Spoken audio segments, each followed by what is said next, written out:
Hi, I'm Filippo Olivieri. Welcome back to Cracking the Cube, a series of lectures that present my discoveries about Stanley Kubrick. This is a special episode because it's going to start with a very special treat, a clip from an audio recording with Stanley Kubrick that nobody has ever heard before. One of the problems of trying to avoid interviews is that all of this sort of cooked up anecdotal material becomes permanent and elaborated on, and the mythology about me, which is proliferated from the libraries of this stuff, is now reached such a ridiculous stage. You'd better start giving some interviews. I know. Well, I don't know which is worse, because most interviews are inaccurate, terribly inaccurate. I don't know which is more inaccurate. But I mean, I've now variously read that I drive in a car wearing a crash helmet, never more than 30 miles an hour. My house is guarded by a pack of vicious dogs. That you used a crop-spraying aircraft. Yeah, because I don't like mosquitoes. Yeah. Stephen King said that I have my editing room and my editors in my bedroom. That you have bottles of sterile water for the... You mean like General Ripper? Like General Ripper, Yeah. yes, for the apocalypse. The topic of the next two videos are the rumors and legends that surround Stanley Kubrick, how on earth all these crazy stories came into existence and why. This may be the most radical episode in the series because I think I found something quite surprising. Take a look. This talk is my attempt to understand the genesis and evolution of Stanley Kubrick's persona, that is, when and why his peculiar public image originated and how it changed through the years, shifting from boy genius to barking loon. Boy genius is one of the earliest known characterizations of Kubrick. It's from a 1953 article published in the Detroit Free Press. Kubrick was 24 and he was touring the United States with his first feature film. Barking Loon is how the British satirical magazine Punch described him in a column reporting from the set of Eyes Wide Shut in 1998. It read, "We are hearing stories that suggest Kubrick is even more insane than psychiatrists have led us to believe. There's a thin line between being an artistic perfectionist and being a barking loon. Stanley has clearly crossed that line and then some." These are the two polar opposites of a multitude of descriptions of Kubrick that I found in the media. The first thing I did for my analysis of Kubrick's image was in fact to gather all the adjectives, tags and characterizations that I found in newspapers, books, TV reports and documentaries. I came across words like legendary, secretive, mysterious, an enigma. Kubrick was bohemian and unkempt, but also meticulous, difficult, mean, even an enslaver. He had a great attention to detail, he was a control freak, or rather a paranoid. Once a boy wonder, he then became a star, a phenomenon of mythic proportions, in fact, a god. I also stumbled upon a series of anecdotes that have quickly become part of the director's backstory.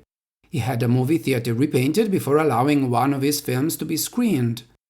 He didn't allow his driver to go faster than 30 miles an hour. He never went on holiday. He kept people on the telephone for at least 2 hours, preferably at night. He did more than 100 takes for every scene. He never took an airplane, and he never spoke to the press.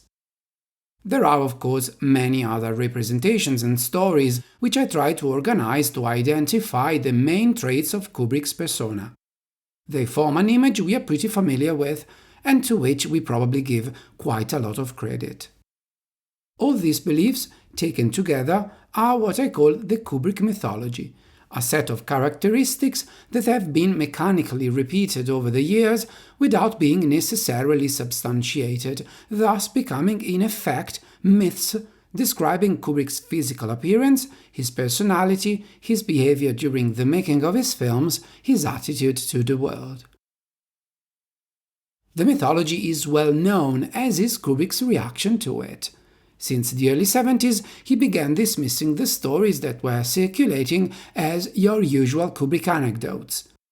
In 1975, he described himself as a demented perfectionist according to the publicity mythology around me, but it was in 1987, during the promotional interviews for Full Metal Jacket, that he properly addressed the matter. Part of my problem is that I cannot dispel the myths that have somehow accumulated over the years, he admitted regretfully. The stories get more elaborate as they are repeated in the papers, so that the general picture is that I'm a recluse surrounded by high walls and computers who wears a football helmet while driving at 30 miles an hour and has a helicopter spray his garden. Practically everything I read about me is grotesquely wrong. Irritated by the mythology, in those interviews Kubrick disputed many of the stories with detailed rebuttals, but despite his best efforts, the mythology remained, if not thrived. It is now so well established that even if you don't believe it, you cannot avoid it whenever you talk about Kubrick casually or when you discuss his films in books and essays. You either conform to the mythology or you challenge it, but you cannot ignore it. The discourse over Kubrick was, and still is, strongly influenced by these myths.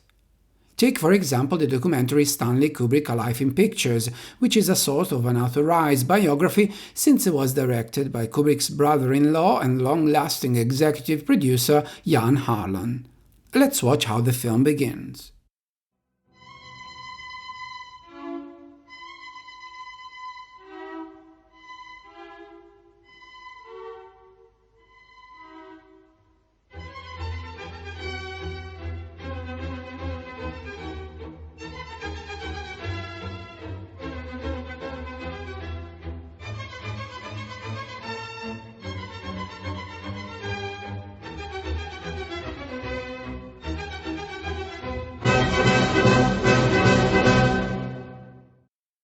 The film is an explicit response to the mythology. As Harlan himself said, the main reason I wanted to make this film was to impress upon people that Stanley was not a lunatic.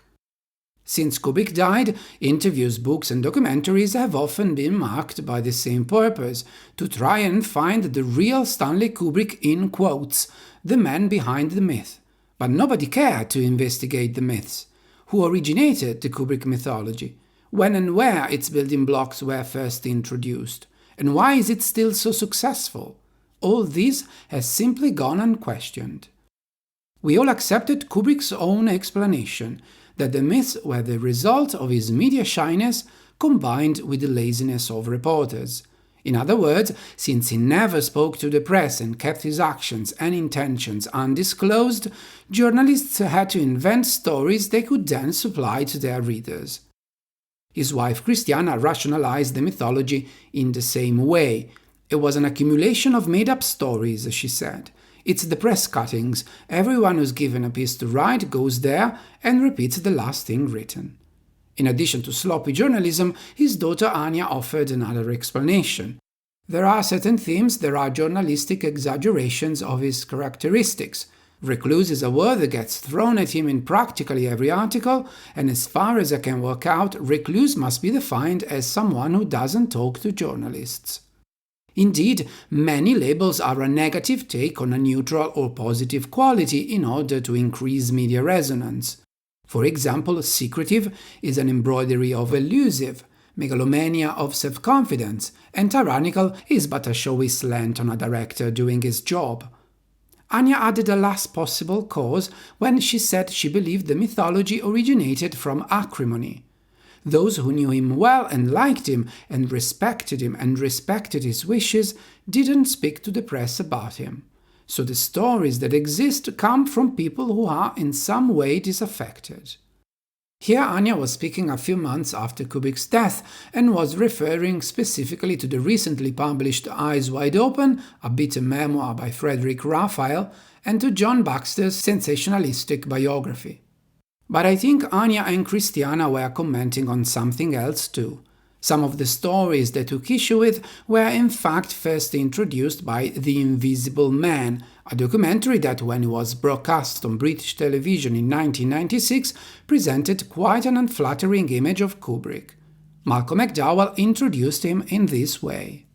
Having dinner with him, he'll start eating stewed pears or something when you're just having the meat, you know, and you go, Stan, and he'll take a piece of pork, a piece of or a piece of cream cake or something. Why are you, oh, it's just food.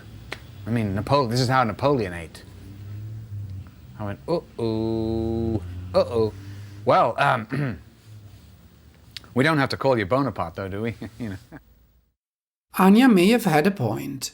I interviewed the director of the documentary, Paul Joyce, and he confirmed that he selected those who had a contrarian view about Kubrick on purpose, against the prevailing acclaim, and then pushed them to be as open as possible. And out comes a degree of resentment that's been building up for years. The program featured extensively film historian David Thompson, who blatantly compared Kubrick to Jack Torrance, as if The Shining was a way for Kubrick to deal with his own retirement into, and I quote, a world of his own, where he tries to get rid of people and sort of goes crazy. According to Thompson, Kubrick's behavior on set was, another quote, not far from the madness of the character in The Shining. But Thompson never visited the set. And even though he's a film critic, in this documentary he spoke very little about the films and instead expressed his own take on Kubrick's personality. I'm not sure he believes in people. I'm not sure he believes in personal relationships. I don't think he believes in women. I don't know that he believes in family. I don't think he believes in country. I can't think of other things he might believe in, but I don't think he believes in them. Barry Lyndon composer Leonard Rosenman reinforced the concept. He knows more than anybody about the making of a film. And I don't know about humanity. I don't know about what he knows about relationships between people and so on and so forth, because I haven't seen anybody with whom he had a real relationship. He just was either a kind of an enslaver in some way or just totally insensitive. Recalling the hundreds of takes with the orchestra, Rosenman said that he and the musicians looked at each other as if they were dealing with an insane person. The documentary ended on a montage of descriptions of Kubrick and then left the scene to McDowell for the closing remarks. Cold, linear, obsessed with microscopic detail. He's fixated, he's diabolical, he's self-indulgent, he's a master. An intellectual. Magician. Genius. Genius dash shit. Genius? No. No. Michelangelo's a genius. John Ford is a genius, perhaps. Stanley, I think what stops him from being a genius, for me, is this lack of humanity. It's this withdrawing, this brilliant, yes. Extraordinary, yes. I mean, one of the greats, yes, yes, all that. But I think at the end of the day, they say, well, what was he like as a man? What was he like as a human being? I think that's probably the test that he doesn't do well at. The Invisible Man captured a new trend in the media. Since there was nothing new coming from Kubrick after the release of Full Metal Jacket in 1987, the media began embellishing what they already knew for the sake of creating a catchy story. The 1990s were a decade increasingly devoted to gossip and celebrity cult, and Kubrick was an ideal subject for juicy speculation and an easy target for innuendos at his mental health, which has always been standard tabloid fodder. The article from Punch that I quoted at the beginning is perhaps the most radical case of such degeneration, but the examples, especially in the British press, are legion. A fifth cause for the mythology could then be added: the tabloid press, spewing out articles imbued with the insistent pursuit of sensation and scandal, twisting the classic stories about Kubrick to an extreme degree. This type of content has only affected the mythology in recent years, though, and is directly responsible only for the traits clustering around the lunatic tag, which all appeared in the 90s. For the rest of the characterizations, the classic image of Kubrick, so to speak, the Kubrick family's rationalisation holds true. According to that, the mythology is an entity that was not an accurate representation of who Kubrick was, that originated independently from him and that grew stronger despite his attempts to neutralize it. However, I have to say this explanation doesn't add up. I don't mean that Kubrick was not shy on public occasions. He most definitely was, and this moment captured on video at the New York opening night of 2001 A Space Odyssey is more than enough to see how awkward he was in front of a microphone. Well, I became interested in the idea that the universe was full of intelligent civilizations, which is the current scientific belief. Well, the facts in the film only help you believe the story, but the scientists know now that there are about 100 billion stars in our galaxy and about 100 billion galaxies in the visible universe. The point is that there are so many stars in the universe that the likelihood of life evolving around them, even if it were possibilities of 1 in a million, there would be hundreds of millions of worlds in the universe. He rapidly lost his train of thought and pulled back to statistics, which, of all the things he could have said about 2001, were the least appealing. He did not do a good PR job. And never in a million years I would say the journalists are not lazy or sensationalists. And of course the stories about Kubrick's clash with actors find an easy place in the showbiz folklore. What I mean is that this explanation paints partial, if not inaccurate, grounds for the mythology.